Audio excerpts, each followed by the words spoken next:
On va exposer quelques idées essentielles sur Staline et la période de Staline en Union soviétique. On va essayer de le faire en moins d'1 heure et ça doit servir au débat dans les cellules ouvrières et dans les autres unités de l'organisation. Je vais en grand aborder 2 parties et je vais introduire le tout en disant ou en me référant au dissident bien connu en Occident, vivant en Allemagne, qui s'appelle Alexandre Zinoviev,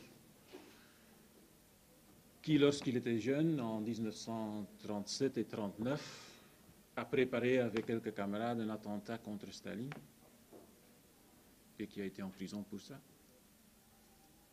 Et qui, après avoir vu toute la dégénérescence en Union soviétique et la restauration du capitalisme sauvage, a dit l'année passée, quand je parcours toute l'histoire de la Russie de ce siècle, je dois dire que Staline a été le plus grand génie politique du XXe siècle.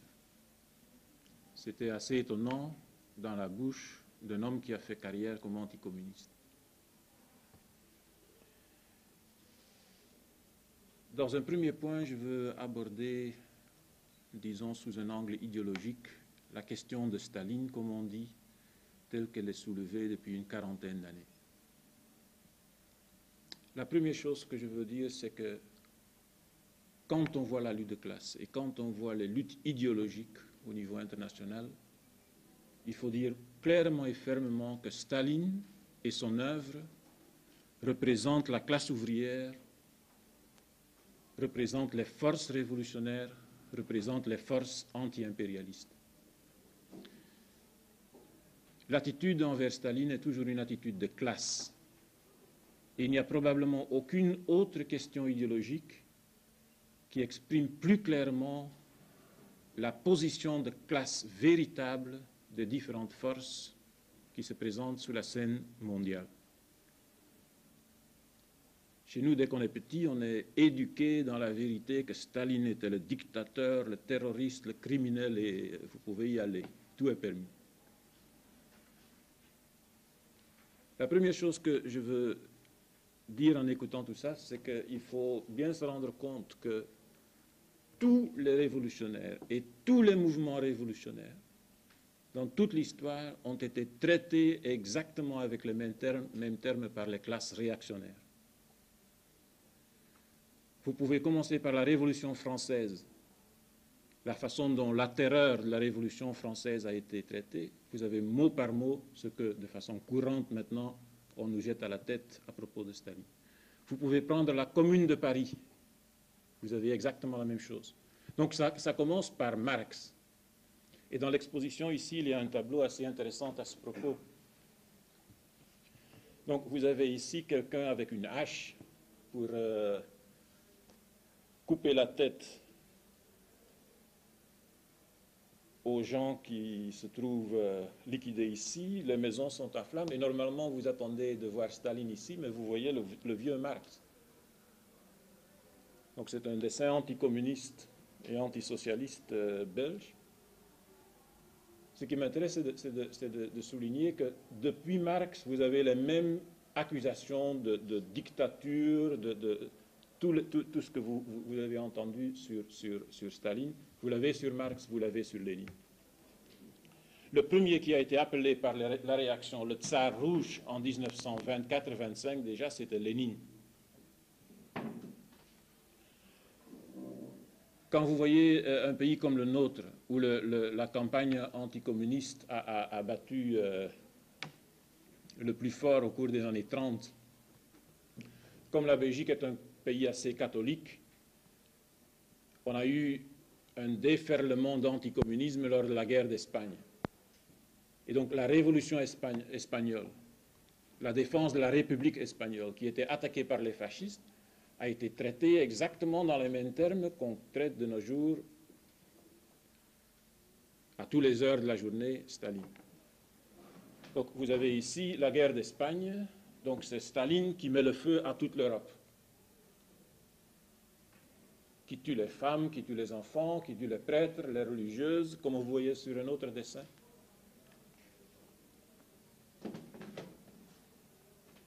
Voilà pour les femmes et les enfants. Staline qui dit, voilà comme je suis, moi pour la non-intervention. Il s'agit de l'Espagne, donc où les fascistes ont fait une insurrection soutenue par les fascistes espagnols, les fascistes espagnols soutenus par les hitlériens et les fascistes italiens. Et donc c'est Staline qui intervient pour tuer femmes et enfants. Quand le nazisme s'est dressé en Allemagne, le point essentiel de sa propagande pendant toute la période hitlérienne, ce n'était pas du tout contre les Juifs. Les Juifs, l'antisémitisme était un aspect important, mais l'aspect le plus important, vous pouvez le voir dans Mein Kampf, vous pouvez le voir dans toute la propagande allemande, c'est l'anticommunisme. Et donc vous avez là, c'est par Staline, vous avez le bolchevisme. D'ailleurs, c'était le bolchevisme qui était la terreur jusqu'à la fin de la Deuxième Guerre mondiale.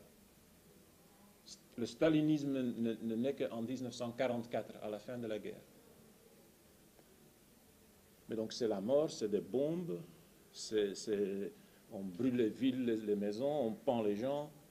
Donc les 30 millions de morts que vous connaissez de Staline. Il y a une chose intéressante à dire à propos des 30 millions de morts. En pleine campagne anticommuniste, il y a quelques années, Brzezinski a écrit un grand livre anticommuniste bien connu. Et donc là, il dit que maintenant, on peut tenir pour certain que Staline a tué 30 millions de personnes en Union soviétique. Alors, ce qui est intéressant, c'est de voir d'où le chiffre de 30 millions de morts est surgi et comment il a été utilisé. Il y a peu de gens qui le sachent. Les 30 millions de morts de Staline, on les trouve ici. Donc c'est le Bible du nazisme qui a été écrit par Hitler en prison en 25-26. Et donc là, il parle de 30 millions de gens tués de façon barbare par le bolchevisme.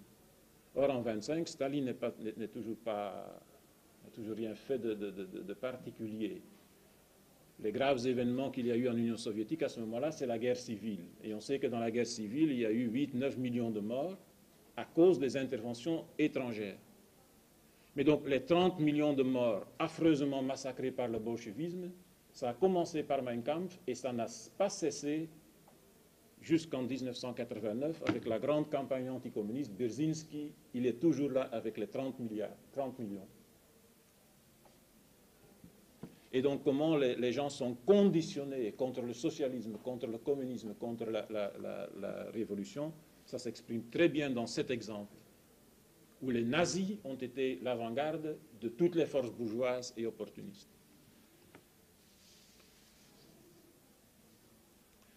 Je veux ajouter que quand on voit l'histoire de ce siècle, et on voit tous les pays du monde, tous les impérialistes, tous les bourgeois, tous les fascistes, tous les impérialistes se sont toujours acharnés contre Staline. C'est un phénomène assez intéressant à voir. Et surtout pour les gens qui commencent à militer pour la révolution, c'est un point extrêmement intéressant sur lequel il faut réfléchir. Comment ça se fait que tous les réactionnaires, tous les pires, s'acharnent avant tout contre Staline? Le point, c'est qu'il ne s'agit pas tellement de Staline. Il s'agit du marxisme-léninisme, il s'agit de la révolution qui a été incarnée dans les dernières périodes, les dernières dizaines d'années par Staline.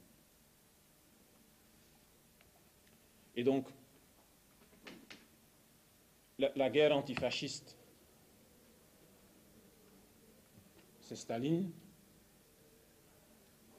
qui dirige les terroristes en Belgique et en France. Donc vous avez ici des terroristes avec une cagoule, ce sont des résistants. Mais donc ils sont manipulés par Staline et pour être plus précis, par le judéo-bolchevisme. Parce que vous avez le juif de service. Et donc c'est Staline qui incarne ce que le judaïsme a de pire. Donc il y a l'idée du judéo-bolchevisme dans lequel c'est Staline qui est le maître. Et je veux souligner ici un autre point. La bourgeoisie, elle mène la guerre par différents moyens contre la classe ouvrière et contre les pays du tiers-monde. Or, depuis les nazis,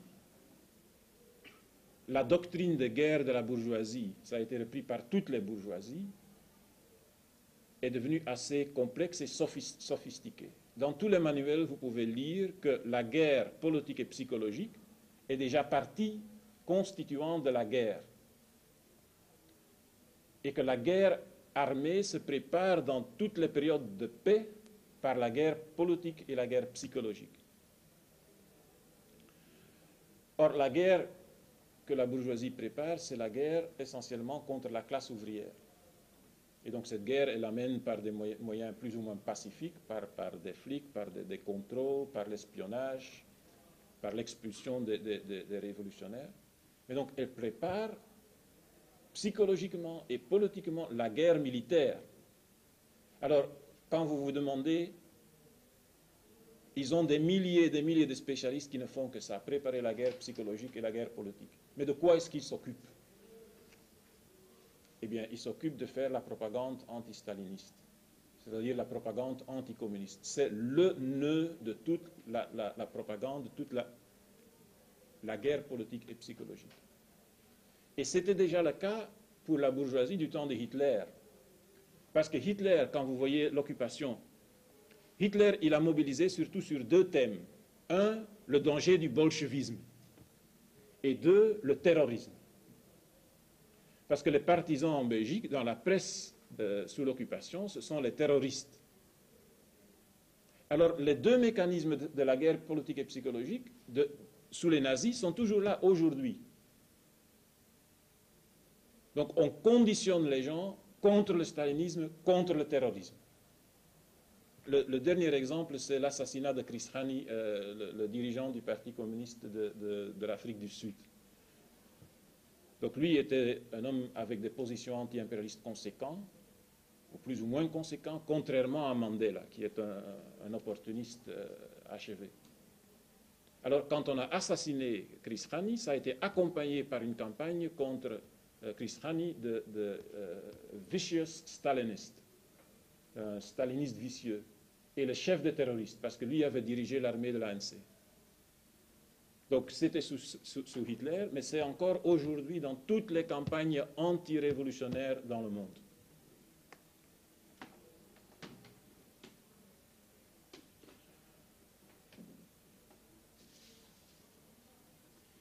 Et dans cette introduction, je veux souligner maintenant un dernier point. Ce que l'antistalinisme signifie réellement, donc son caractère de classe. Donc, laissons de côté tous les bavardages, tous les mots de gauche qui sont utilisés pour faire de l'antistalinisme. Donc quand on voit le véritable caractère de classe, je pense qu'on peut le voir le plus clairement dans ce qui s'est passé en Union soviétique les 5 dernières années. Donc Staline, il est mort depuis des dizaines d'années. Khrouchtchev qui est venu a démoli toute son œuvre. Il a démoli toutes les positions idéologiques et politiques de Staline. Brejnev a continué, Gorbatchev a achevé le travail. Donc ça fait 35 ans qu'ils font une campagne anti-Staline, soi-disant au nom du retour au léninisme. Ils allaient améliorer le communisme. Alors quand vous voyez la propagande chez nous en 89, donc à la télévision, chaque soir il y avait la portion d'anticommunisme.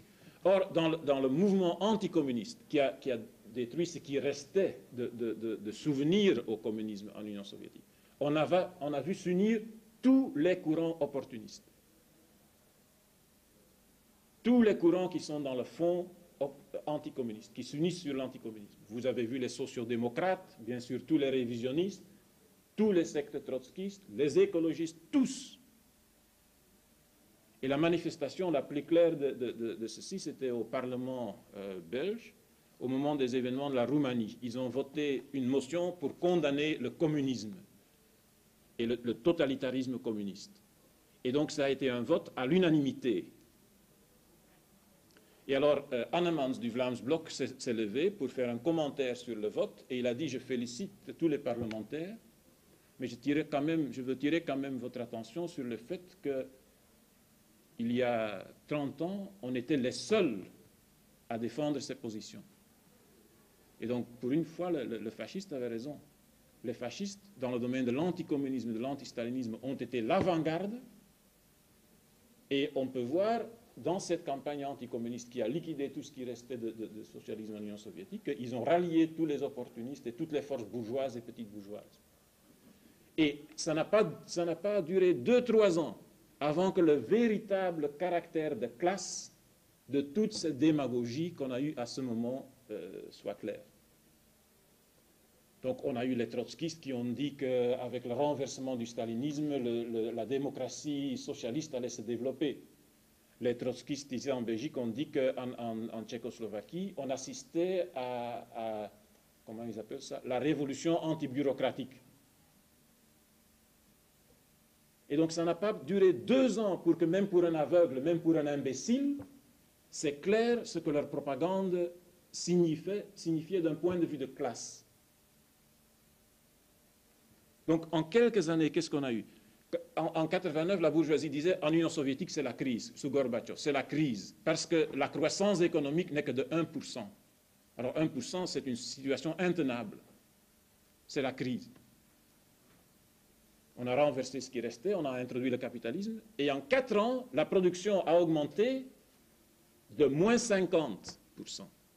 Mais donc maintenant, ce n'est pas un problème. On avance dans la voie des réformes et de la démocratie et des droits de l'homme. Donc, chute la production, la moitié de toute la production industrielle a été détruite. À la BBC, j'ai entendu il y a 2 mois une émission, et le correspondant à Moscou disait il faut bien constater que toutes les entreprises qui marchent à l'heure actuelle sont dirigées par la mafia. Il disait ça comme ça. Et la BBC, c'est l'avant-garde dans la propagande anticommuniste. Ils ont été ça pendant toute la période avant le renversement. Aujourd'hui, en Union soviétique, en ex-Union soviétique, 80% de la population est au-dessous du seuil de pauvreté, selon les chiffres de Yeltsin lui-même. C'est presque impossible pour les gens de faire des enfants. Donc l'Union soviétique est le seul pays industriel au monde où la population est en train de chuter, où il y a plus de morts que de naissances. Et alors on a les guerres civiles un peu partout. Arménie, Azerbaïdjan, Géorgie, Tadjikistan. Et on a des attentats de la mafia et des tueries de la mafia dans toutes les grandes villes. Il y a au moins déjà 60 000 morts. Et donc c'est une dictature féroce, mafieuse, d'une nouvelle bourgeoisie qui est absolument barbare. Alors le sens de classe, hein, derrière les mots, la réalité de classe, des intérêts de classe de la campagne anti-staliniste sont clairs maintenant pour tous ceux qui veulent voir. Bien sûr, il y aura toujours des gens qui ont intérêt à ne pas voir. Ça aussi, c'est un aspect de la lutte de classe. Alors, dans le deuxième point que je veux survoler, je veux parler des mérites historiques de Staline. Et donc, je veux souligner les points qui d'après moi, indiquent clairement que Staline est la figure politique qui a eu l'influence la plus grande sur les événements, sur le cours de l'histoire de ce siècle. Et que les réalisations en ce qui concerne le domaine de la construction du socialisme et de la lutte anti-impérialiste sous Staline sont sans pareil dans ce siècle. C'est bien sûr Lénine qui a donné les bases théoriques et politiques et idéologiques de la construction du socialisme en Union soviétique. Mais la réalisation en Union soviétique et dans le monde entier du socialisme et du mouvement pour le socialisme et anti-impérialiste, c'est Staline qui l'a fait. Je veux aborder cela en 10 points. D'abord, je veux souligner le rôle de Staline dans la guerre civile de 1919-1920 essentiellement, qui a décidé finalement de la victoire de la dictature du prolétariat en Union soviétique.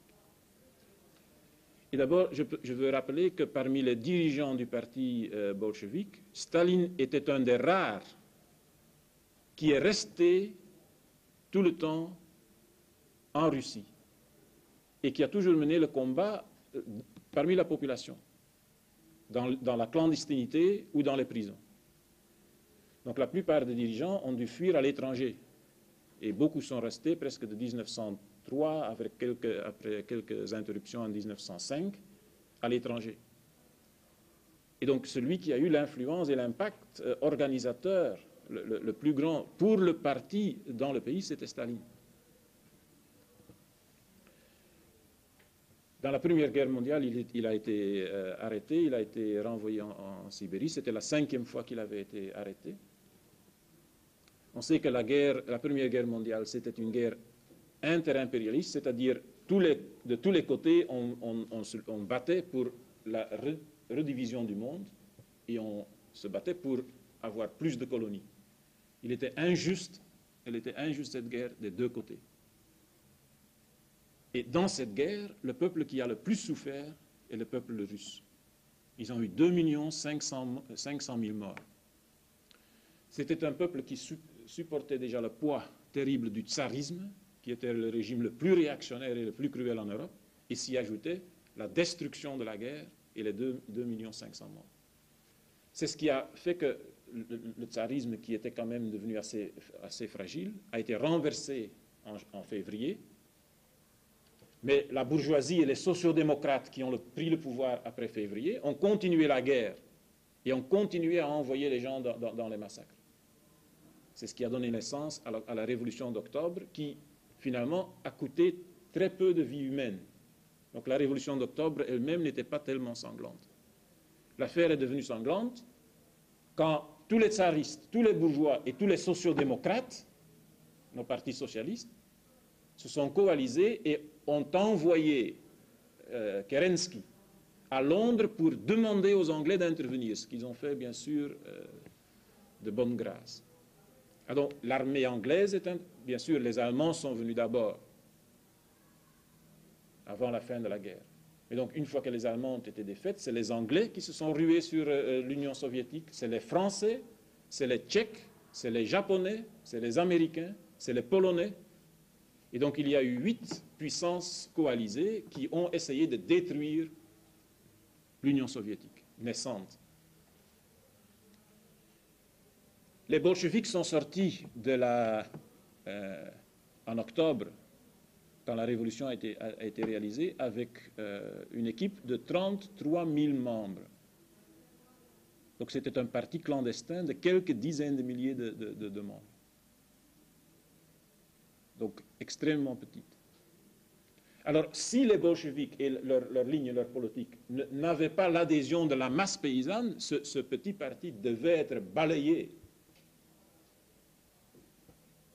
Et donc, si ce petit parti a su gagner, pas seulement contre les tsaristes et la bourgeoisie, mais contre tous les impérialistes coalisés, c'est uniquement parce que sa politique correspondait aux intérêts des ouvriers, de toute façon, mais aussi de la masse des paysans. Et ça a été décidé dans la guerre civile, où les paysans qui n'avaient aucune formation, qui ne savaient ni lire ni écrire, qui n'ont jamais été touchés par des idées socialistes, ont dans la pratique vu qui veut donner la terre aux paysans. Il y a des régions où les paysans ont 5 fois changé de camp. Donc avec les bolcheviks pour avoir la terre, puis campagne anticommuniste, ils sont allés de l'autre côté. Il y a des régions où 5 fois.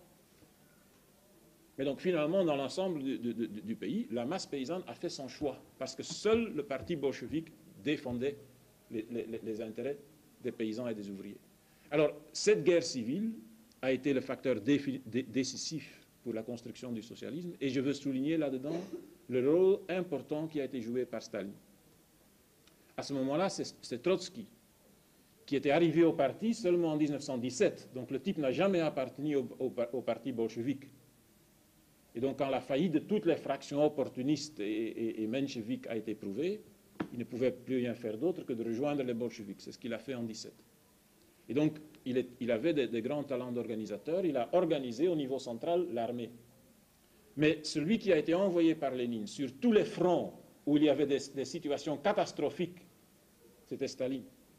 Et donc Staline est allé d'un front à l'autre, là où les choses se décidaient dans le domaine militaire.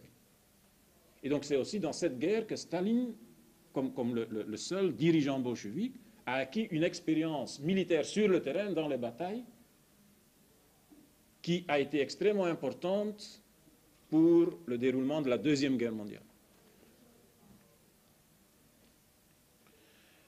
Le deuxième point que je veux souligner, c'est qu'après la victoire de la guerre civile, c'est Staline qui a défendu la thèse léniniste de la possibilité de construire le socialisme en Union soviétique, en un seul pays, s'il le fallait.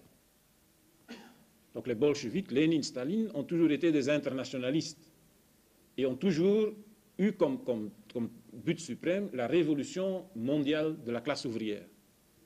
Et ils espéraient bien sûr que de la Première Guerre mondiale sortiraient des insurrections des ouvriers partout, en Allemagne, en France, en Belgique.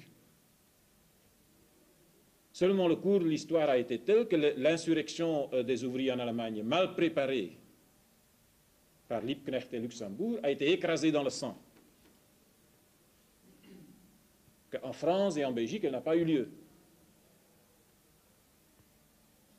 La bourgeoisie française, anglaise, etc., a essayé d'écraser le socialisme en Union soviétique. Ils ont échoué. Ils ont dû s'en aller.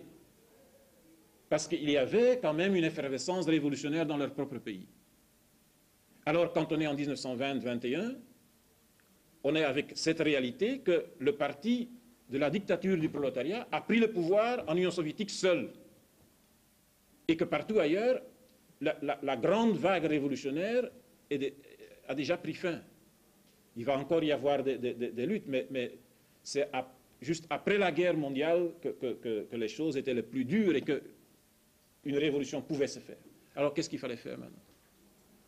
Donc on avait espéré que l'Allemagne fasse la révolution et la France, parce qu'évidemment, si un pays moderne, développé, prend le chemin du socialisme, ce serait plus facile pour un pays arriéré comme la Russie de marcher main dans la main. Cela ne s'est pas passé. Qu'est-ce qu'il fallait faire maintenant? Et donc c'est là qu'il y a eu un débat qui a duré 5 ans en Union soviétique, entre Staline, Boukharine, Kamenev et tous les autres, et Trotsky. Donc Trotsky a défendu la thèse qu'il avait déjà en 1905, que c'est impossible de construire le socialisme dans un seul pays. Que inévitablement, cette révolution devrait échouer, s'effondrer.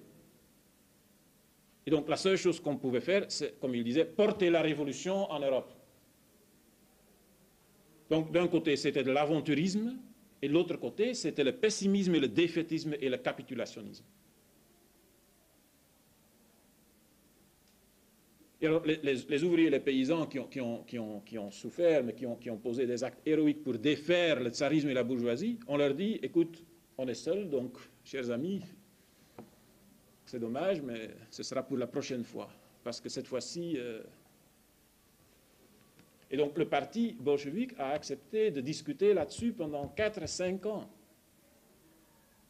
Donc, ça a pris beaucoup de force et ça a paralysé beaucoup de ses forces. Mais donc dans ce débat, c'est essentiellement Staline qui a exprimé la confiance dans le parti bolchevique, la confiance dans la classe ouvrière, la confiance aussi dans le léninisme en tant que doctrine de la révolution, en tant que doctrine de la construction du socialisme, et en tant que doctrine qui exprimait, et c'est ce que Lénine a fait dans les 2 dernières années de sa vie, qui exprimait la certitude que dans la conjoncture spécifique du monde, on avait tout ce qu'il fallait pour construire le socialisme en Union soviétique. Donc c'est Staline qui a défendu ces idées, qui correspondaient aussi aux besoins des ouvriers et des paysans. Et il l'a fait. Le troisième point que je veux souligner, c'est que c'est Staline qui en fait a construit le parti bolchevique en tant que parti de masse. Donc l'idéologie, la ligne politique, la conception du parti, c'est Lénine qui l'a créé dans la clandestinité et dans les luttes contre le tsarisme. Mais je dis, en 1917, au moment de la Révolution, ils sont 33 000 membres, pas plus. Pendant la guerre civile, il y en a 600 000 environ qui entrent. Après la guerre civile, Lénine fait la première épuration. La première épuration, la plus grande, a été organisée par Lénine en 1921. Il a renvoyé 50% des membres. Parce que beaucoup de gens, ils étaient entrés dans le parti bolchevique pour avoir la terre. Donc des jeunes paysans. Mais question de connaissance du communisme ou du marxisme ou même des choses élémentaires, il n'y avait rien. Et donc on a dû faire le tri. Donc ils sont 300 000 quand ils commencent à construire le pays en 21. Environ 10 années plus tard, 31-32, ils sont 2 500 000. Donc dans les batailles pour construire le pays, pour industrialiser, pour collectiviser, pour faire une révolution culturelle, on a absorbé les jeunes forces de la classe ouvrière et de la paysannerie. 2 500 000. Et alors, ce que je veux dire, c'est que quand on voit les luttes politiques, c'est Staline essentiellement qui a défendu les conceptions, la politique de Lénine. Et qui a formé le parti dans ses conceptions. Et donc qui a créé un parti de masse capable d'entraîner toute la classe ouvrière et toute la paysannerie dans une tâche dont presque tout le monde jugeait qu'elle était impossible à réaliser. Ce n'était pas seulement les trotskistes qui disaient que c'était impossible. Ici en Occident, c'était clair pour tout le monde que cette folie ne pouvait pas durer. Mais donc, grâce à la capacité d'organisation et d'inspiration politique et de formation politique de Staline, l'Union soviétique s'est dotée d'un parti capable de diriger ce processus extrêmement compliqué. Et donc, c'est Staline aussi qui, dans ses jeunes paysans et ouvriers, a inculqué l'esprit de sacrifice, l'esprit de héroïsme aussi dans le travail. Et qui en a fait un parti qui a réellement bouleversé complètement l'Union soviétique, mais aussi complètement bouleversé la situation mondiale. Le quatrième point que je veux souligner, c'est que, contrairement à ce que beaucoup de propagande bourgeoise dit, Staline a été un grand théoricien. Et donc, il est important de souligner son œuvre théorique. Donc d'abord, il a défendu avec conséquence et avec précision les bases de l'œuvre de Lénine contre toutes les tendances opportunistes qu'il y a eu, et elles étaient nombreuses dans le parti. Et deux, il a appliqué dans la construction de l'Union soviétique les conceptions léninistes qu'il a défendues. Il y a une défense théorique, mais aussi il y a une application et un développement dans la pratique. Et ce qu'on peut souligner dans l'œuvre théorique de Lénine, c'est que, de Staline, c'est que contrairement à Lénine, qui écrit souvent pour les groupes intellectuels qui dirigent le mouvement populaire et révolutionnaire, ce qui donne des œuvres parfois très compliquées à comprendre, parce qu'il y a des discussions très, très sophistiquées. Donc, Staline est dans une autre situation. Il dirige le pays, il construit un pays de masse, et il doit éduquer les millions d'ouvriers simples et de paysans qui savent juste écrire et lire. Et donc, ce qui a comme conséquence que ces œuvres ont une très grande qualité pédagogique. C'est-à-dire, vous pouvez faire le test. Donc, beaucoup d'ouvriers chez nous, ils vont plus facilement comprendre les textes de Staline. Et donc, c'est pour ça que des textes comme les principes du léninisme, c'est son cours sur le léninisme qu'il a donné à l'université Sverdlov en 1924. Donc, ça s'appelle des principes du léninisme. C'est très court, mais c'est absolument brillant. Parce que tu as presque l'ensemble de l'œuvre de Lénine dont il sort l'essentiel et il le rend compréhensible pour un ouvrier. Vous pouvez encore l'étudier aujourd'hui avec des ouvriers. Et alors, le deuxième livre qui a eu une importance décisive pour la construction du parti bolchevique de l'Union soviétique, mais aussi pour tous les communistes du monde, Il a été étudié pendant la résistance contre les fascistes au Vietnam, en Chine, en Yougoslavie, en Albanie, en Belgique, en France. C'est l'histoire du Parti communiste bolchevique qui a été rédigée sous la direction de Staline en 1938. Et donc ça aussi, c'est un modèle de clarté. Il cerne très bien les points essentiels de toutes les discussions qu'il y a eu entre Lénine et les opportunistes. Et donc, moi, je pense que ces deux ouvrages, ensemble avec le manifeste du Parti communiste et l'État et la révolution de Lénine, ce sont les 4 livres qui sont à la portée d'un ouvrier et qui peuvent et qui doivent constituer la base de la conscientisation communiste encore de nos jours. Le 5e point que je veux développer, c'est que Staline a réalisé la tâche jugée impossible qui était l'industrialisation de l'Union soviétique. En 1921, l'Union soviétique sort d'une guerre mondiale et d'une guerre civile. 7 années de guerre ininterrompues qui ont ravagé presque tout le pays. Presque tout était détruit. Il n'y avait presque plus d'usines debout. Et c'était déjà un pays arriéré avant la guerre. Alors, Staline a redressé l'économie et a alors lancé en 1928 le premier plan quinquennal au monde grâce à la conception d'une économie planifiée et grâce à l'héroïsme au travail, à l'esprit de sacrifice de la classe ouvrière. C'était les 2 forces essentielles sur lesquelles on a réalisé le miracle de l'industrialisation. C'est l'économie planifiée et c'est l'esprit révolutionnaire, l'esprit héroïque au travail de la classe ouvrière. Quand le plan quinquennal commence, le premier en 1928, l'Union soviétique réserve 14% de son revenu national à l'accumulation. Donc de tout le revenu national, 14% sont utilisés pour créer essentiellement de nouvelles entreprises, des chemins de fer, etc. On commence le premier plan quinquennal avec une certitude. Si l'Union soviétique ne mène pas, en une période de 10 à 15 années, l'industrialisation complète du pays, qui le rend capable de mener la lutte dans le domaine économique avec les pays impérialistes les plus avancés, si on n'est pas en mesure de faire ce miracle, on sera écrasé. Et donc les ouvriers sont éduqués et les paysans dans cet esprit-là. La guerre qu'ils ont menée en 20 jusqu'à 21, les interventionnistes, ils l'ont cessé de façon contrainte. Mais ils reviendront dès que l'occasion se présente.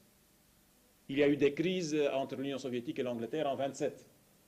Il faut savoir que les Japonais attaquent la Chine et sont à la frontière soviétique en 1931. Et donc cette idée que le temps est très limité était à la naissance du premier plan quinquennal. Alors, le revenu national a été réservé à 44% à l'accumulation. Et donc, l'Union soviétique et Staline disaient aux ouvriers qu'il faut faire des sacrifices, qu'il n'y a que ça si on veut survivre. Et si on veut créer une base matérielle sur laquelle les conditions de vie et d'habitation des ouvriers et des paysans peuvent s'améliorer par après.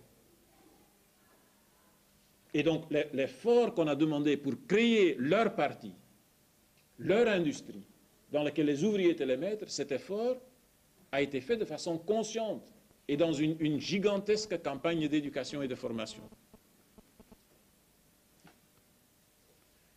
Donc les bourgeois et tous les opportunistes, ils vous diront à longueur de journée que les ouvriers ont souffert, que Staline a imposé des conditions impossibles, etc., que ce n'est pas la dictature du prolétariat parce que les ouvriers ont souffert. Donc tous les contre-révolutionnaires, ils se préoccupent terriblement du sort des ouvriers dans ce cas-ci. Donc les bolcheviks savaient bien, ils ne pouvaient pas exploiter des colonies. Ils ne pouvaient pas se baser sur des capitaux d'autres pays impérialistes. Or, ce sont les 2 sources de tout le développement de n'importe quel pays capitaliste qui était arrivé au stade de pays capitalistes développés. C'était l'exploitation féroce des colonies et c'est emprunter des capitaux d'une autre puissance impérialiste. Donc cette voie était coupée. Et donc, si l'Union soviétique voulait, en un laps de temps très court, réaliser son industrialisation, il fallait que les ouvriers et les paysans fassent les sacrifices eux-mêmes. Il n'y avait personne d'autre. Ils l'ont fait, ils savaient pourquoi. Mais la bourgeoisie va parler du sort terrible de la classe ouvrière. C'est intéressant de faire maintenant une comparaison avec ce qui se passe maintenant en Union soviétique. Entre 90 et 94, les salaires en Union soviétique ont chuté de 60%. Donc les ouvriers ont fait des sacrifices terribles. Ne parlons pas de licenciements, hein. Il y en a à peu près 20 millions d'après les estimations. Donc en Union soviétique, les ouvriers ont fait des sacrifices, mais c'était des sacrifices pour créer leur État indépendant et leur industrie. Les sacrifices que la bourgeoisie et l'impérialisme imposent aux ouvriers soviétiques aujourd'hui ont eu comme conséquence que la production chute de 50%. Donc on ne construit pas le pays, on le détruit. Le pays ne devient pas indépendant, il devient dépendant de l'impérialisme américain et allemand. Parce que c'est eux qui ont pris pour un prix de rien les meilleurs secteurs. Mais donc maintenant, la bourgeoisie ne se préoccupe pas extraordinairement du sort des ouvriers comme elle le faisait sous Staline.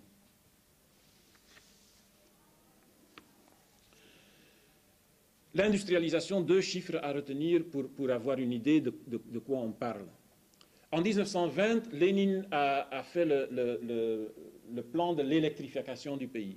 Donc vous connaissez la formule de Lénine, le socialisme, c'est le pouvoir des soviets plus l'électrification, c'est-à-dire des moyens de production modernes.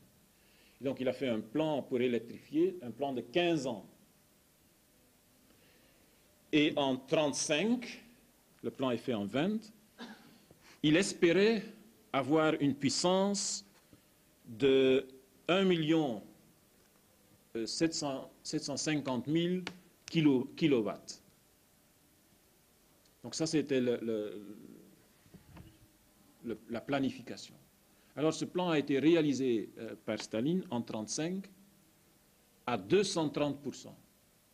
Donc un plan qui en Occident était tenu pour impossible à réaliser a été réalisé plus que 2 fois, à 230%. Autre chiffre qui exprime l'effort extraordinaire des travailleurs, mais aussi la réussite extraordinaire dans le domaine économique du socialisme sous Staline. La production industrielle a augmenté en moyenne par an entre 30 et 40 de 16,5%. Donc c'était le plus grand chiffre, c'était un chiffre d'ailleurs jamais réalisé au monde. Et c'était dans une situation où l'impérialisme était en crise et où la production chutait en Allemagne, la crise de 29 qui a duré jusqu'en 1932 et dont on est sorti en préparant la guerre.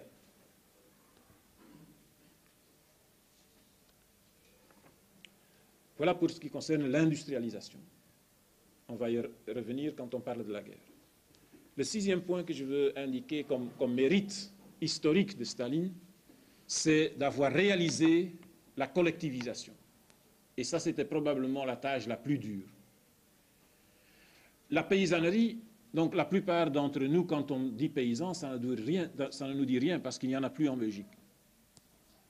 Et donc c'est difficile pour nous d'imaginer ce qu'était l'Union soviétique en 1920-1925.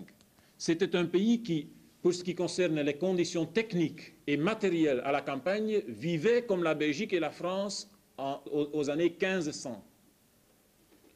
Donc les techniques étaient au niveau des techniques utilisées par nos paysans sous la domination espagnole. L'analphabétisme était général. Il régnait une idéologie moyenâgeuse. Dans les villages, on brûlait encore les sorcières. Donc c'était les croyances les plus abrutissantes. Et c'est avec cette masse paysanne qu'il fallait construire le socialisme. La révolution socialiste a donné la terre aux paysans. Chaque paysan a reçu une part égale de la terre. Mais il produisait et il vendait. Donc c'était le petit commerce. On n'avait pas d'autre possibilité. Ça s'appelle la nouvelle économie politique. Mais donc, il dit commerce libre, il dit qu'il y a des gens qui vont se ruiner, il y a d'autres qui vont s'enrichir. Il y a des gens qui ont beaucoup de malades dans la maison et qui doivent emprunter. Il y en a qui ont peu de force de travail, il y en a d'autres qui ont beaucoup de force de travail. Bref, en 1927, il y a à nouveau 7% de paysans qui n'ont plus rien, qui sont des paysans sans terre. Il y a 35% de paysans pauvres, c'est-à-dire des paysans qui n'ont ni cheval ni charrue. Et donc qui survivent à peine et qui doivent se louer à des paysans riches. Vous avez 50, 51, 52% de paysans moyens, c'est-à-dire des gens qui s'en sortent tout juste. Et vous avez à nouveau 7% de paysans riches qui peuvent engager 2, 3 ouvriers, qui ont des chevaux, qui peuvent élargir leur terre.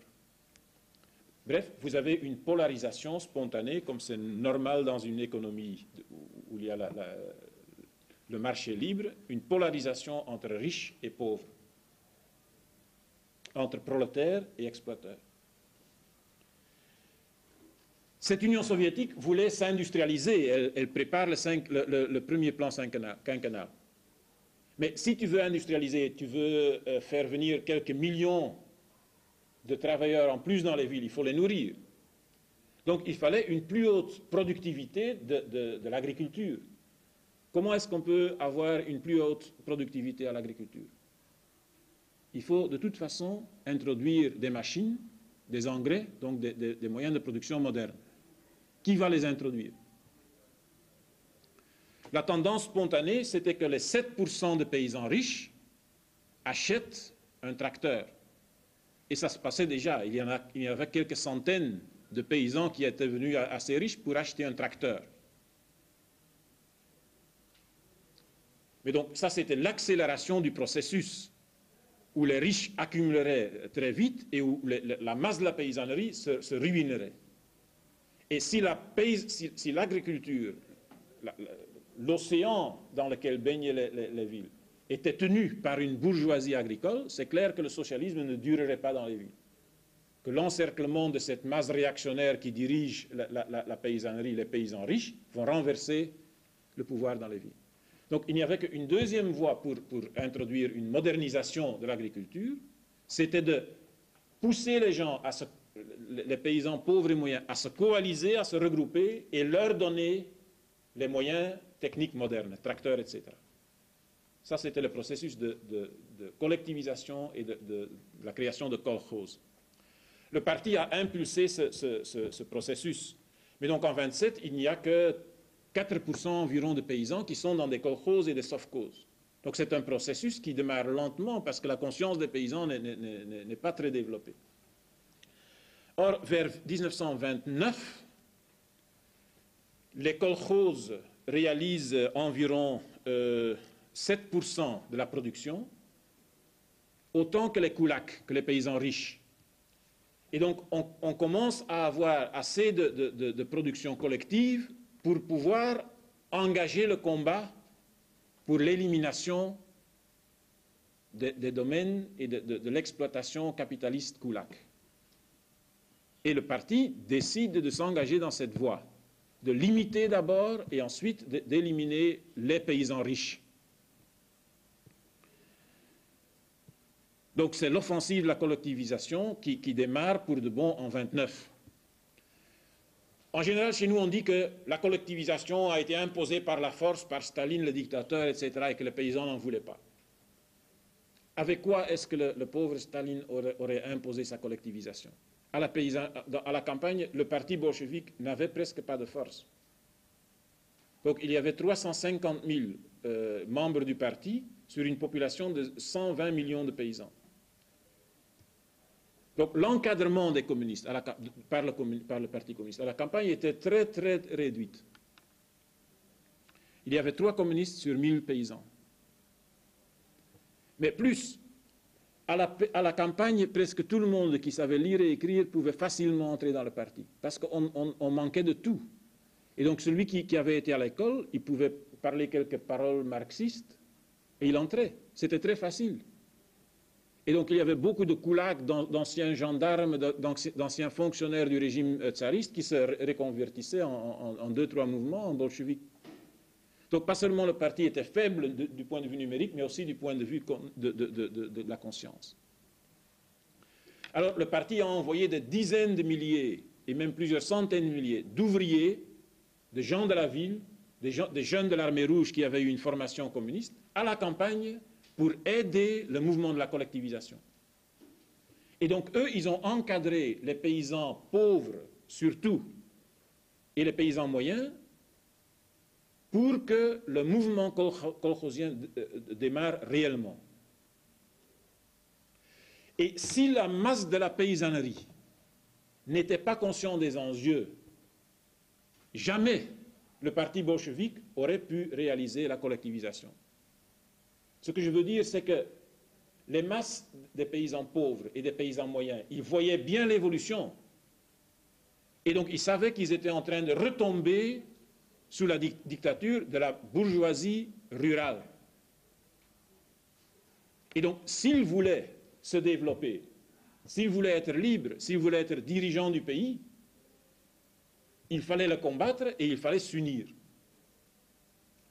Et les luttes de classe à la campagne en Russie, qui ont duré des siècles et des siècles, où il y a eu chaque fois des insurrections, des jacqueries de la paysannerie poussée au bout, cette tradition était dans les têtes des gens. Chaque fois on a lutté, on s'est fait massacrer. Et donc cette fois-ci, cette lutte séculaire a connu un nouveau cycle. Mais maintenant, les paysans pauvres et moyens, ils avaient de leur côté l'armée, ils avaient de leur côté l'État, ils avaient de leur côté le parti. Et c'est essentiellement la force de la masse qui a permis aux bolcheviks et au socialisme de vaincre la classe des koulaks, qui pouvait encore s'appuyer sur toutes les traditions rétrogrades, réactionnaires, orthodoxes, cléricales qui vivaient à la campagne. Point suivant. Une fois que la mobilisation commençait à se faire et que les koulaks savaient qu'ils vont faire la collectivisation, s'est déclenchée une véritable guerre civile. Les koulaks, ils savaient que c'était la lutte finale. Et donc, ils ont tout fait pour complètement bousiller le système. Ils ont mené la guerre, et une guerre d'extermination, d'abord aux chevaux, aux bœufs et aux moutons. Et à tout ce qui avait 4 pattes.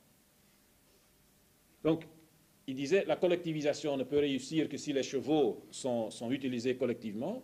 La terre était travaillée avec des chevaux et des bœufs. Les chevaux et des bœufs étaient essentiellement aux mains des paysans riches et des paysans moyens. Les riches ont dit aux moyens, ils vont vous prendre tout, vos animaux et vos femmes. Et donc, l'idéologie réactionnaire étant encore bien enracinée, il y a pas mal de paysans moyens qui les ont suivis. Et donc, il y a eu un abattage monstre de chevaux, de bœufs et du reste. La moitié des chevaux ont été exterminés. Mais ça veut dire la moitié de la force de travail pour travailler la terre était détruite. Mais donc, ils voulaient que tout soit détruit, parce qu'alors les bolcheviks tomberaient. Ça, c'était leur calcul. Donc c'était une lutte sauvage. Et donc le parti bolchevique a été en mesure de mobiliser les masses pauvres et les masses moyennes pour, dans une lutte ouverte et parfois féroce, défaire les koulaks. C'est ce qu'on appelle la dékoulakisation. En général, on décrit les horreurs, qu'on a exterminé les koulaks comme on a exterminé les juifs. Ça, c'est la propagande que les nazis ont commencé après leur défaite, que la CIA et les Américains ont repris. Donc quand on voit la dékoulakisation, elle a commencé de façon spontanée par les paysans qui s'en sont pris aux koulaks. Et donc le parti a très vite mis de l'ordre et on fait des catégories dans les koulaks. C'était seulement les koulaks qui avaient entrepris des actions contre-révolutionnaires ouvertes, qui pouvaient perdre tout leur terre et tous leurs avoirs et être enfermés dans des camps. Ils étaient 63 000. La deuxième catégorie comprenait 150 000 familles d'anciennes propriétés foncières et de paysans riches qui étaient politiquement actifs, mais pas ouvertement contre-révolutionnaires. Et la grande masse des koulaks, entre 400 000 et 800 000, ne perdaient pas tous ces terres, ni tous ces avoirs, et on leur donnait de la terre dans le district où ils étaient, c'est-à-dire ils n'étaient pas déportés dans des régions lointaines. C'était une bataille gigantesque, mais en 2-3 ans, la question de la terre et le problème agraire a été réglé, pour de bon. Et donc quand on voit l'histoire, donc on peut discuter sur les chiffres. Conquest, qui est un ancien agent de service secret britannique et qui est maintenant le plus grand spécialiste de l'anticommunisme au monde, c'est le plus grand académicien, qui est d'ailleurs cité dans toutes les organisations bourgeoises, petites bourgeoises, trotskistes ou autres. Vous avez, par exemple, il y a un truc qui me revient à l'esprit. En 89, en pleine campagne anticommuniste, les trotskistes de la bande de Mandel ont fait un spécial sur l'Union soviétique et le titre c'était « Qu'est-ce qu'il faut lire pour comprendre la nature du stalinisme ?» Ils ont cité 2 auteurs, Conquest et Solzhenitsyn. Alors, 2 mois plus tard, le Vlaamsblok, dans son journal, ils ont un mensuel, ils ont fait un petit article, ils ont dit que maintenant la nature du communisme est claire pour n'importe qui au monde depuis les œuvres révélateurs de Conquest et de Solzhenitsyn. Donc lui, il a dit qu'il y a eu 3 millions de morts pendant la découlakisation. Entre-temps, les chiffres officiels des gens qui ont été expropriés, qui ont été renvoyés en Sibérie, ont été publiés jusqu'au dernier homme, parce que tous ont été enregistrés. Et donc on peut maintenant calculer, donc il y a un journal français qui a repris les œuvres des historiens soviétiques sous Yeltsin, donc on peut calculer qu'il y a eu dans tout le mouvement, tout le bouleversement de 2-3 ans, entre 200 000 et maximum 300 000 morts, par la lutte ouverte et par la famine, par les conditions hygiéniques dans tout le pays, parfois très, très déplorables. Mais donc, il faut voir le matraquage qu'on subit sur la collectivisation. Donc, c'était une lutte de classe ouverte et féroce. Et elle a décidé de l'issue de la question agraire qui était en lutte depuis des siècles et qui a demandé des millions de morts sans aucun résultat avec tous les soulèvements. Mais donc, cette lutte a produit un tout nouveau système de l'agriculture qui a permis à l'Union soviétique de s'industrialiser et même de se nourrir contre le fascisme en pleine guerre.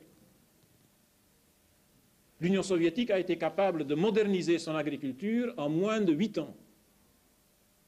En 1929,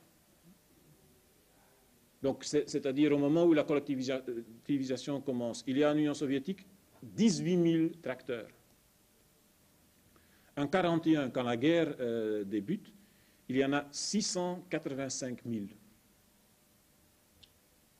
Donc ça fait une production de 660 000 tracteurs. Donc il n'y a aucun pays qui a industrialisé, modernisé son agriculture à un tel rythme. Ce qui a nourri les villes et qui a donné une base pour nourrir la population contre les fascistes.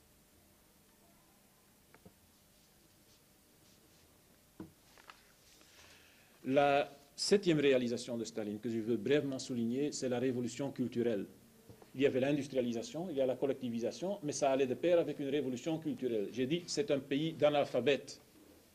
Et donc, en 10 ans, ce pays a été tiré du Moyen-Âge pour entrer dans le monde moderne et pour produire des techniciens, des intellectuels, des techniques, des machines, des armes qui étaient capables d'affronter la puissance la plus avancée en Europe, l'Allemagne hitlérienne. Donc il faut savoir qu'en 1929, à la campagne, il n'y a pas de route, il n'y a pas de chemin de fer, il n'y a pas de téléphone. Et donc, le temps moderne, en 10 ans, s'est implanté dans toute la campagne. Ce sont des efforts gigantesques. Presque l'ensemble de la paysannerie a été alphabétisée. Les bibliothèques, pour la première fois, ont été disséminées sur toute la campagne. Dans les bibliothèques, il y avait, au début de la construction, il y avait 46 millions de livres. Au début de la guerre, il y en avait 527 millions. Donc, ils ont produit presque 500 millions de livres pendant cette période. il y avait, au début de la construction, il y avait 110 étudiants à l'université. Quand la guerre commence, ils sont 810 000. Donc de 110 000 à 810 000. Une multiplication d'environ 7. Donc ce sont quelques chiffres pour illustrer l'effort gigantesque, mais il s'est fait sur tous les domaines de l'instruction et de la culture, et aussi des arts. Et on peut dire que c'est la collectivisation et cette révolution culturelle dont le type que j'ai cité dans mon introduction parle dans un livre qu'il a écrit contre le communisme, et donc il explique tout ce qu'il a à dire contre le communisme, mais à un certain moment, il parle de son village. Étudiant, il est rentré à son village, et il dit ceci. Lors de mes retours au village, et aussi bien plus tard, je demandais souvent à ma mère et aux autres kolkhosiens s'ils auraient accepté de reprendre une exploitation individuelle au cas où cette possibilité leur était offerte. Maintenant, tout le monde s'attend à un oui unanime, d'après ce qu'on connaît de la collectivisation. S'ils auraient accepté de reprendre une exploitation individuelle au cas où la possibilité leur était offerte. Tous me répondirent par un refus catégorique. Et plus loin, il dit, l'école du village ne comptait que 7 classes, mais elle servait de passerelle vers les écoles techniques de la région, qui formaient des vétérinaires, des agronomes, des mécaniciens, des conducteurs de tracteurs, des comptables. Plus loin, il y avait une école secondaire.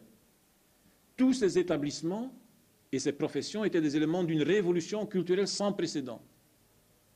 La collectivisation avait contribué directement à ce bouleversement. La structure de la population rurale se rapprocha de celle de la société urbaine, tout ça en 10 ans. Je fus témoin de cette évolution dès mon enfance. Cette transformation extrêmement rapide de la société rurale fournit au nouveau système un soutien colossal dans les larges masses de la population. Ça, c'est un anticommuniste qui le dit dans un livre qu'il a publié en Allemagne à la fin des années 80. Le 8e point que je veux aborder, la 8e mérite de Staline dans l'histoire, c'est l'organisation des épurations qui ont créé les conditions de la victoire dans la guerre antifasciste. La guerre avec le fascisme était dans l'air, tout le monde savait qu'il viendrait depuis la moitié des années 30. Donc Staline avait très bien lu Mein Kampf, et donc il savait que pour les Allemands, le Lebensraum était à l'Est. Et que cette guerre viendrait, c'était une certitude. Alors Staline savait aussi que ce serait une lutte à vie et à mort. Que ce serait la guerre la plus terrible que l'humanité a jamais vue. Et à mesure que la tension montait et que cette guerre s'approchait, on voyait aussi toutes les forces anticommunistes se coaliser. Et donc c'est ce qu'on a vu se produire en Union soviétique, dans la société et dans le parti. Les opportunistes, les contre-révolutionnaires infiltrés dans le parti, les éléments dégénérés se sont coalisés contre la direction bolchevique. Et donc c'est dans ce contexte que les épurations de 37-38 ont été réalisées et qui ont réussi à éliminer en Union soviétique la 5e colonne, c'est-à-dire les forces sur lesquelles l'occupation nazie future comptait s'appuyer. Pour comprendre l'épuration, il faut avoir en tête certaines choses, certaines notions essentielles. Donc d'abord, il faut rappeler que cette Union soviétique est un pays féodal quand il s'engage dans la révolution socialiste. Mais donc les forces du tsarisme sont toujours très, très influentes. La religion orthodoxe est toujours influente. La bourgeoisie qui a été défaite est toujours là. La social-démocratie qui a soutenu la bourgeoisie dans la guerre civile est là. Les koulaks qui ont été matés sont toujours là. Et donc, ces forces font une pression politique et idéologique sur les structures de l'État et sur le parti. C'était de toute façon les forces instruites avant. Alors, qu'est-ce qu'on a vu se produire dans le parti? Je vais brièvement énumérer 4 phénomènes. D'abord, l'influence de la social-démocratie dans le parti bolchevique a toujours été importante. Il faut savoir qu'entre 1903 et 1912, bolcheviques et mencheviques cohabitaient plus ou moins dans le même parti. Il y avait des scissions, ils y revenaient, etc. Et donc l'influence des idées mencheviques réformistes s'introduisait aussi dans la fraction bolchevique du parti. Au moment de la révolution d'octobre, il y a 2 des chefs les plus éminents du parti bolchevique qui prennent en fait le chemin des mencheviks. C'est Zinoviev et Kamenev, qui trahissent et qui disent à la presse bourgeoise, à la presse menchevike, que Lénine et les autres fous veulent faire une insurrection le 25 octobre. Donc ils étaient tellement opposés à la révolution qu'ils ont jugé utile de dire dans la presse menchevike que le fou allait prendre le pouvoir. Donc l'influence social-démocrate existait dans le parti depuis ce moment. Un autre exemple, il y a un type qui s'appelle Georges Solomon. Il était vice-ministre du commerce et de l'industrie en 17. Donc c'était un bolchevique depuis 1903. C'est ce qu'on appelle un vieux bolchevique. Or, en 17 et 18, il trouve que Lénine exagère et que son idée de faire le socialisme dans un pays arriéré agricole est du non-marxisme. Que c'est de l'aventurisme de vouloir éliminer la bourgeoisie. Et donc lui, il dit, la bourgeoisie a encore un rôle progressiste à jouer. Et donc c'est avec cette idée qu'il est dans le parti et qu'il est vice-ministre. En 1923, il a passé du côté de l'Occident en Belgique. Il a été en mission ici, il est passé de l'autre côté. Et ici, il a publié un livre qu'il a écrit juste après sa défection, qui est publié par le Centre international de la lutte active contre le communisme. Et donc là, vous avez, en long et en large, expliqué que l'Union soviétique vit maintenant dans l'esclavage et la terreur, et que des flots de sang humain coulent chaque semaine. Donc vous avez l'image du stalinisme, mais on est toujours sous Lénine. C'était un vieux bolchevique. Et donc vous pouvez lire son ouvrage, c'est très intéressant. Là, vous voyez les influences de l'idéologie social-démocrate, même parmi les dirigeants du parti bolchevique. Et vous voyez un type qui, déjà en 1923, passe du côté de la pire réaction. Le deuxième point que je veux souligner, c'est qu'il y a eu des éléments dégénérés qui sont devenus contre-révolutionnaires dans le parti.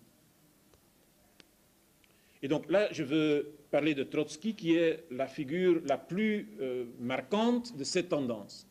J'ai déjà dit qu'il n'a jamais été bolchevique jusqu'en 1917. En 1917, il est entré dans le parti et en fait, il a gardé toute son idéologie anti-léniniste qu'il a développée depuis 1902-1903.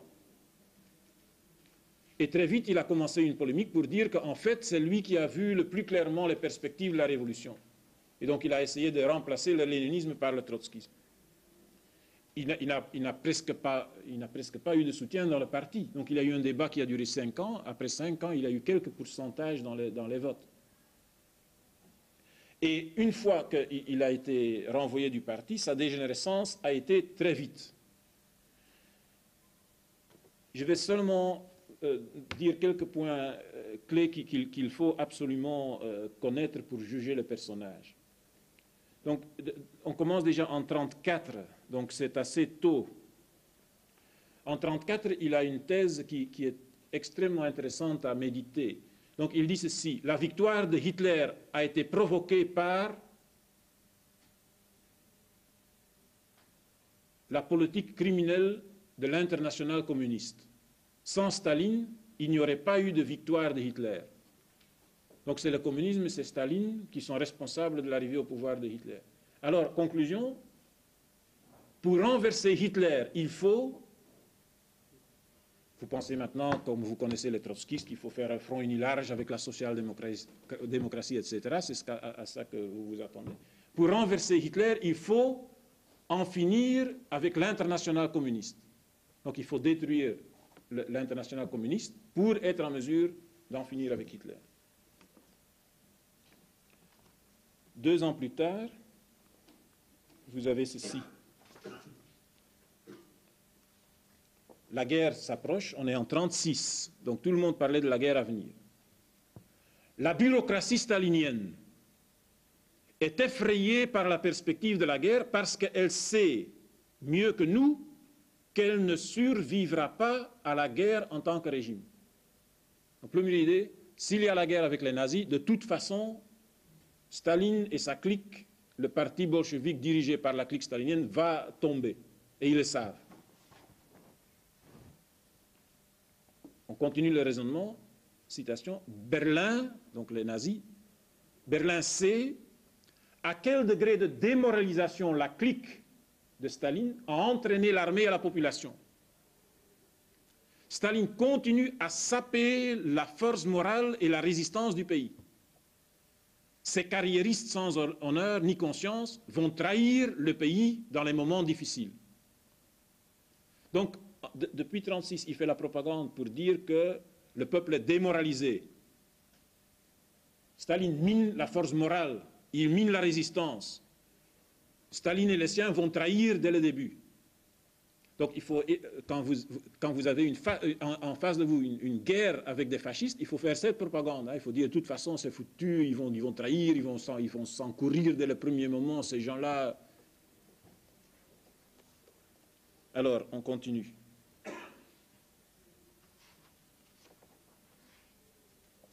Quelles sont ces conclusions? Il y en a 2.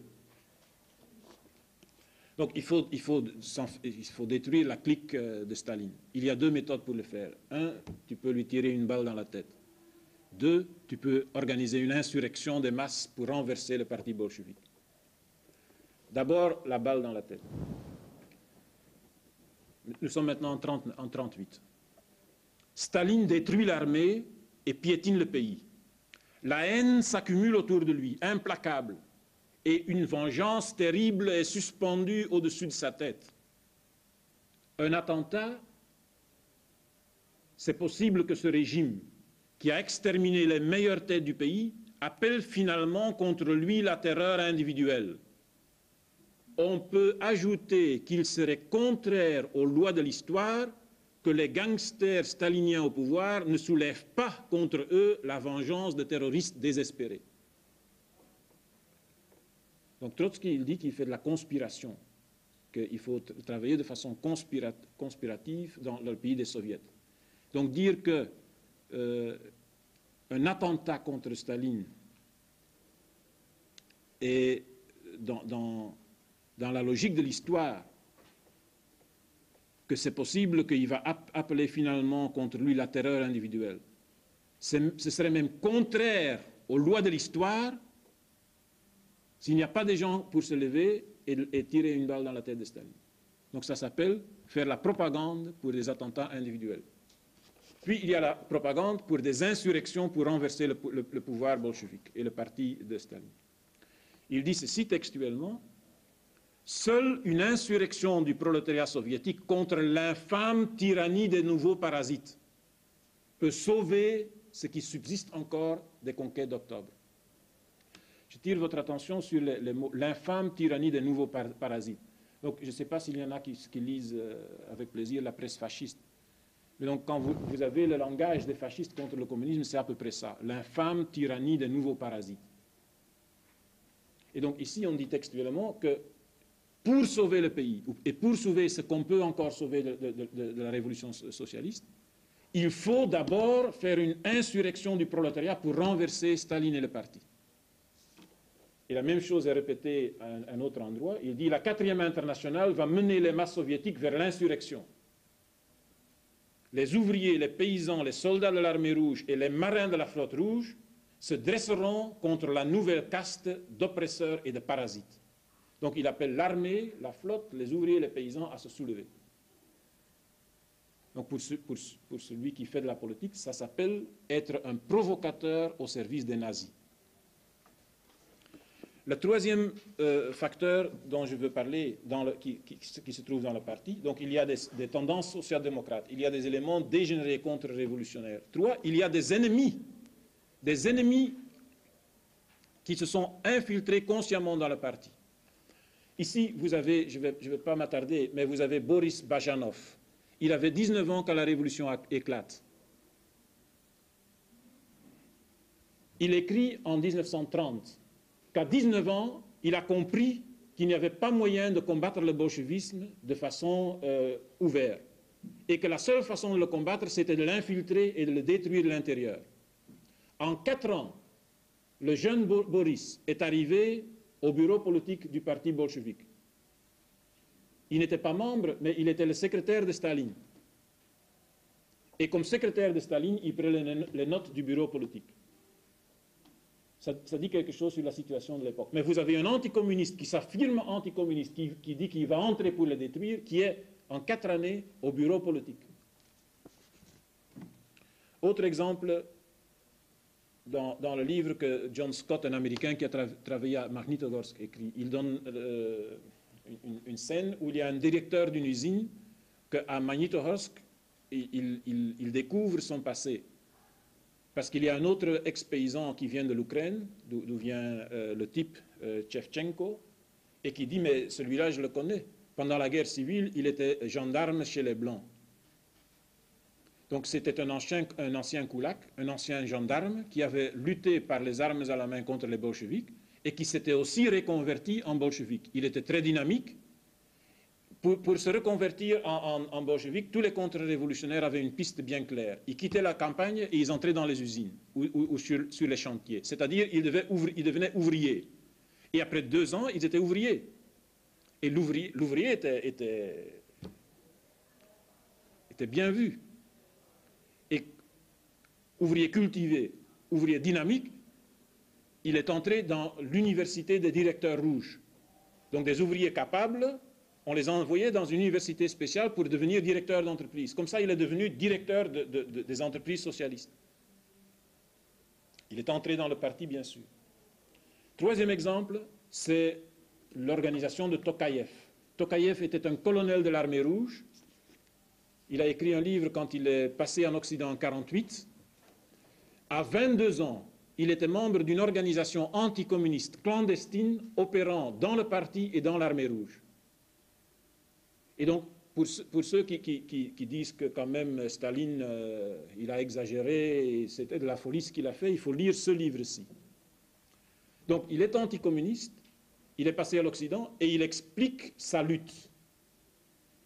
Il parle de quelques dizaines, de plusieurs dizaines d'officiers supérieurs de l'armée rouge, dont le numéro 2 du département de politique, Ossepian, le général Ossepian, qui était à la tête de son organisation.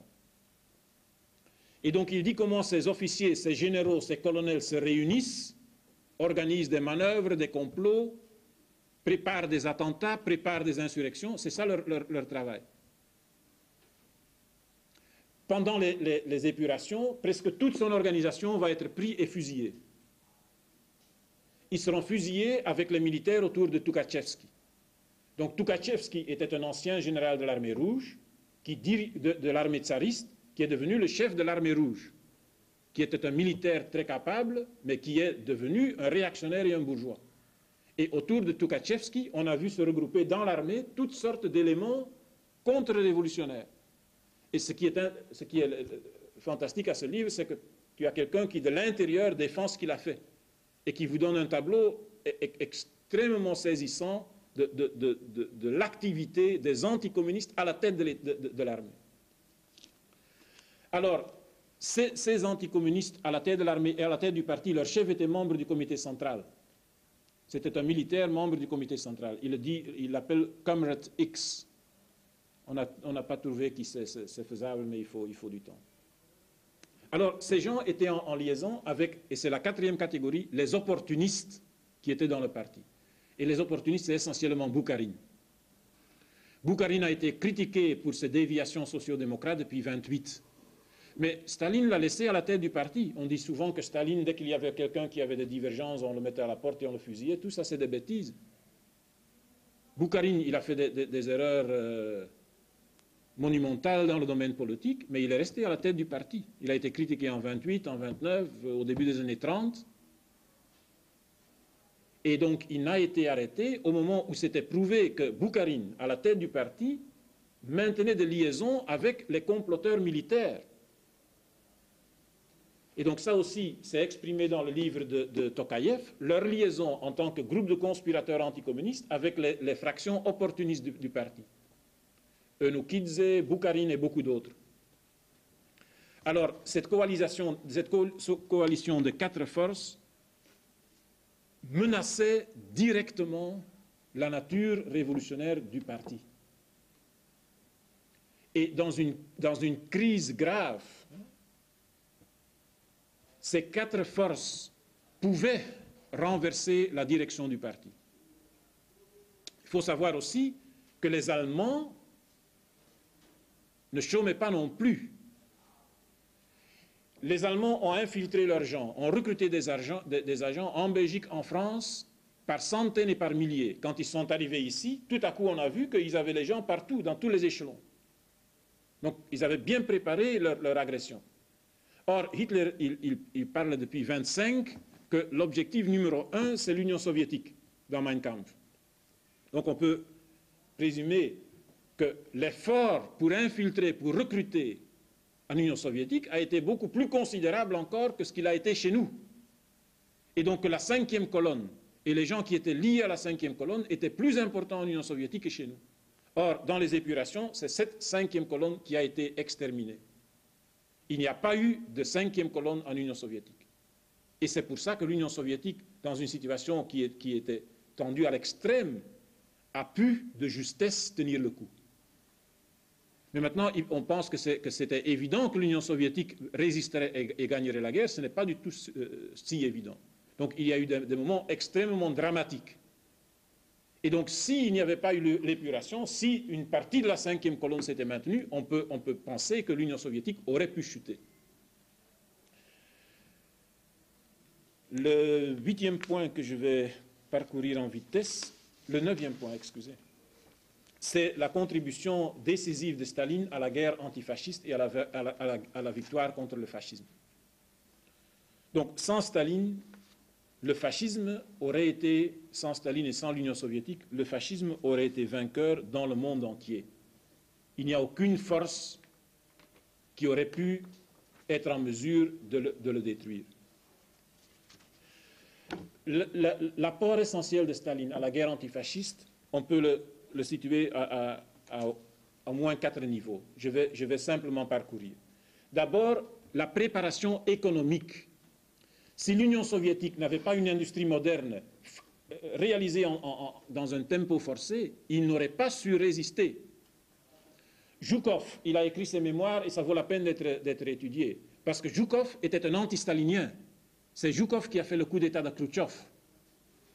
Donc quand il fait ses mémoires en 70, c'est une source qui n'est pas suspect d'être favorablement préjugée envers Staline. Il était le plus important des anti-staliniens dans l'armée et l'allié principal de Khrouchtchev. Mais donc, dans ses mémoires, il dit on doit avouer que Staline a tout fait ce qui était humainement possible pour réaliser les bases économiques, pour édifier les bases économiques qui nous ont donné la possibilité de construire plus de 100 000 chars modernes et plus de 130 000 avions de combat modernes. Il faut aussi savoir que dans les 3-4 années avant la guerre, à partir de 1938, l'industrie a une croissance de 13%, mais l'industrie militaire a une croissance de 44%. Donc l'industrialisation forcée continue, mais donc on force vraiment à la limite du possible dans le domaine militaire. Donc tous ceux qui disent que Staline n'a pas vu venir les Allemands, qu'il avait confiance en Hitler, c'est C'est de la propagande de ceux qui étaient de l'autre côté. 2, Staline a préparé la guerre et la victoire contre les fascistes dans le domaine de la diplomatie. Quand Hitler est arrivé au pouvoir, Staline était le seul qui en a tiré les conclusions. Et il a proposé à la Tchécoslovaquie, à la France, un pacte contre les fascistes. La Tchécoslovaquie et la France ont conclu des accords en 1935. En 1938, Hitler prend l'Autriche. Et alors la France et l'Angleterre et l'Italie fasciste et Hitler se réunissent à Munich. Ils laissent l'Union soviétique en dehors et ils décident en fait de liquider la Tchécoslovaquie. Et donc on laisse Hitler prendre la Tchécoslovaquie. Donc on le pousse dans la direction de l'Est. La France avait un pacte, un accord avec Staline, avec l'Union soviétique. Et donc le Munich, c'est un virage de la France, d'une union avec l'Union soviétique contre le fascisme, avec Hitler pour le pousser dans l'Est.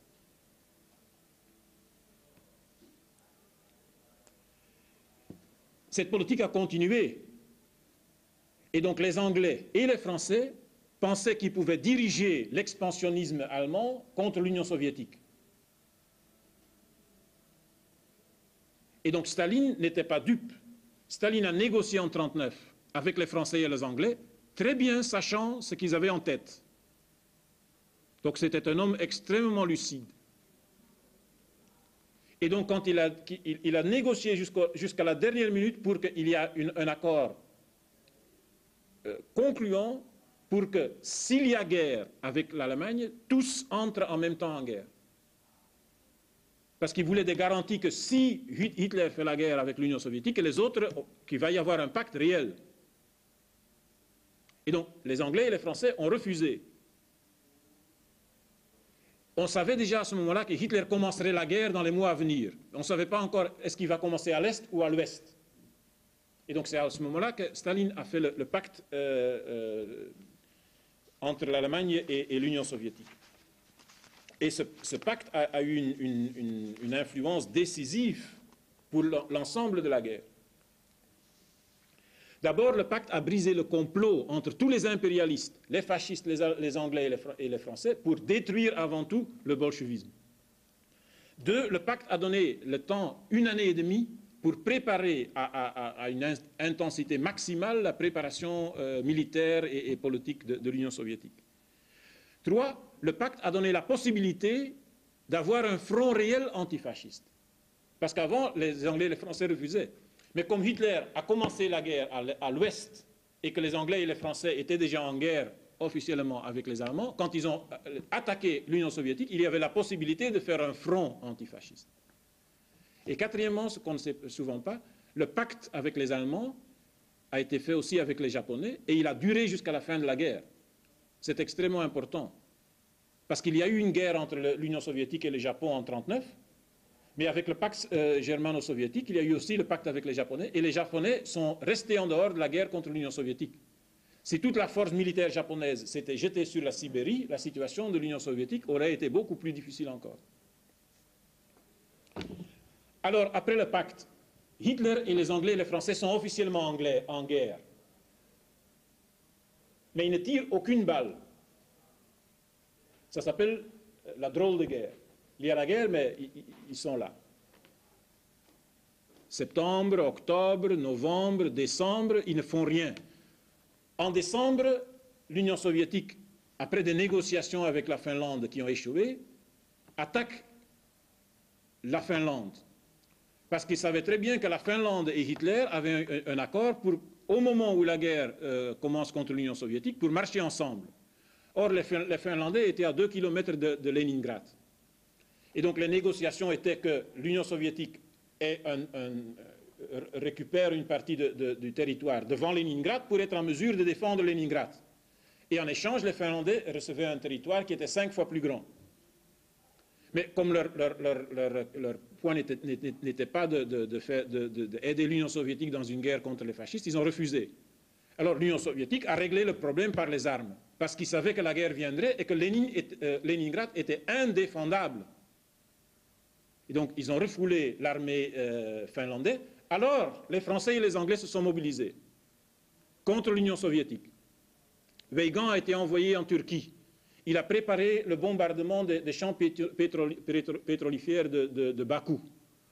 Il y a un général français qui a écrit un livre en 40, début 40, pour dire que si on bombarde les champs de Bakou, on donne 2 mois à l'Union soviétique avant la capitulation totale devant la France.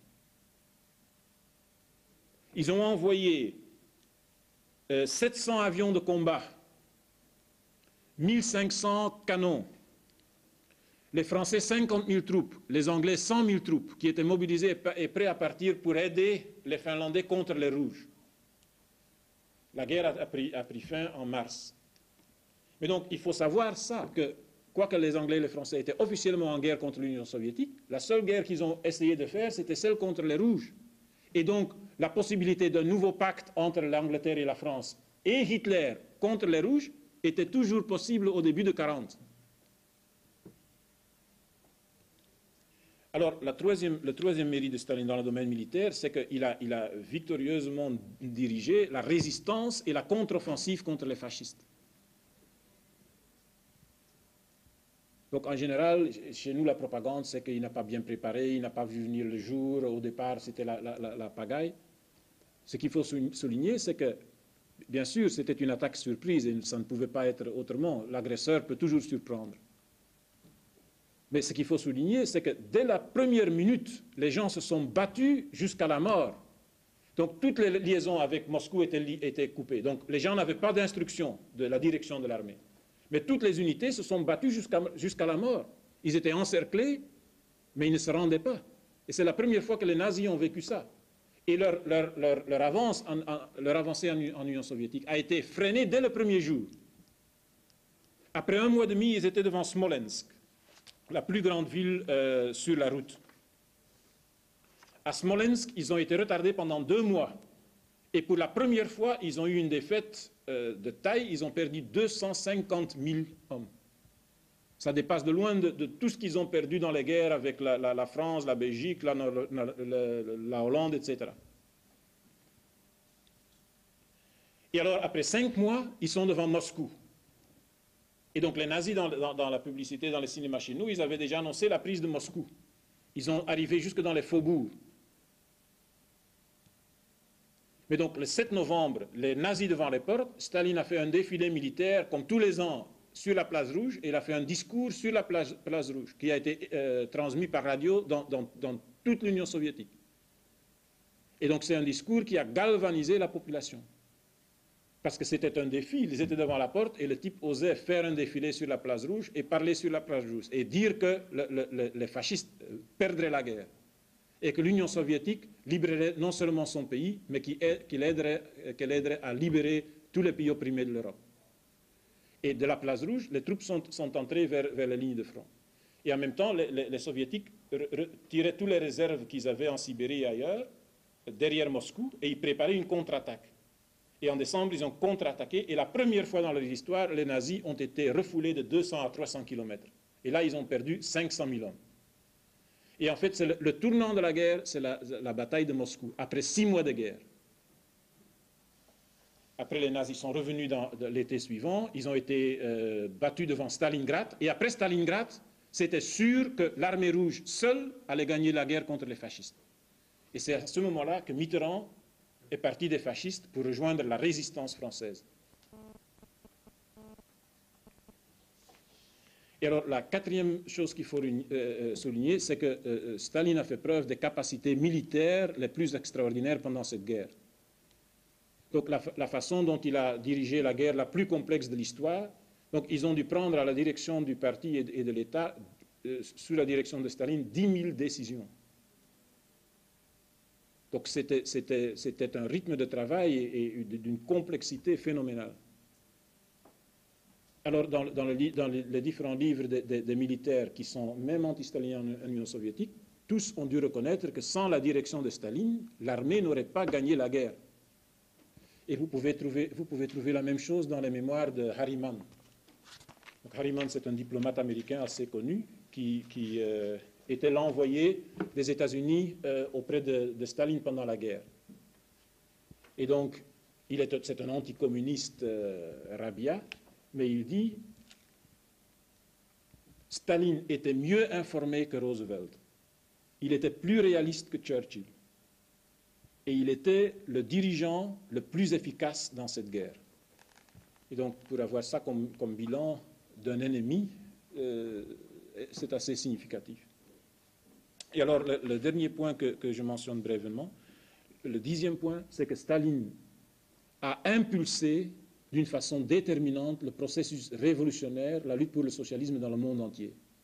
C'est grâce à la victoire contre le fascisme qu'il a pu aider les forces socialistes en Europe de l'Est pour réaliser la révolution socialiste en Tchécoslovaquie, en Pologne et dans les autres pays. Grâce à la défaite qu'il a imposée à l'armée japonaise en Chine, il a pu aider de façon déterminante les partisans communistes en Mandchourie et donc précipiter la victoire de la guérilla de Mao Tse-tung en 1949. Il a impulsé la lutte au Vietnam, en Corée et dans toute l'Asie. Donc le socialisme est devenu un système mondial. Et deux, le mouvement anti-impérialiste, le mouvement anticolonialiste, après la guerre contre le fascisme, a pris une ampleur mondiale. Donc j'ai fait un livre sur Moulele. Il était à l'école en 1944-1945. Et donc même au Zaïre, les élèves qui étaient anticolonialistes suivaient la progression de l'armée rouge. Donc ça a stimulé le sens de l'indépendance jusque dans la brousse du Congo belge. Et alors, troisième aspect, Staline a mené la lutte anti-impérialiste contre la nouvelle menace pour la paix mondiale, les Américains, de façon tout à fait conséquente. Et donc Staline a très bien compris que l'impérialisme américain, après 1945, continuerait le travail des nazis. Il y a un livre qu'on ne peut que conseiller à lire, qui a été publié par un Américain, qui s'appelle Blowback. C'est écrit par un type qui s'appelle Simpson. Et il a fait un livre de 400 pages qui relève tous les fascistes allemands, croates, ukrainiens qui sont passés aux États-Unis. Il y en a plus de 10 000. Et donc parmi eux, les plus grandes têtes du parti nazi. Donc on parle de Nuremberg et que les Américains ont aidé à dénazifier l'Allemagne et qu'ils ont combattu le fascisme. Tout ça, c'est des blagues. Le numéro 1 des services d'espionnage des fascistes en Union soviétique. Donc c'est lui qui a dirigé toutes les campagnes en Union soviétique. Le général Gehlen est entré au service des services secrets américains en pleine guerre, en 1944. C'était le premier qui était cherché en Union soviétique. Il devait être livré aux soviétiques et il serait pendu immédiatement. Il s'est rendu aux Américains et les Américains l'ont immédiatement transporté à Washington. Là, il a fait un accord avec Allen Dulles, le chef des services secrets qui va diriger la CIA, et il est revenu en Allemagne pour travailler pour les Américains. Mais comme ça, il y a des dizaines et des dizaines de chefs des fascistes qui l'ont fait. Pour en nommer quelques-uns, l'adjoint de Eichmann, donc, qui est l'exterminateur des Juifs, il s'appelle Alois Brunner. Donc d'après les statistiques, lui, il est personnellement responsable pour l'extermination de 130 000 Juifs. Eh bien, il devient un agent de la CIA au Moyen-Orient au début des années 50.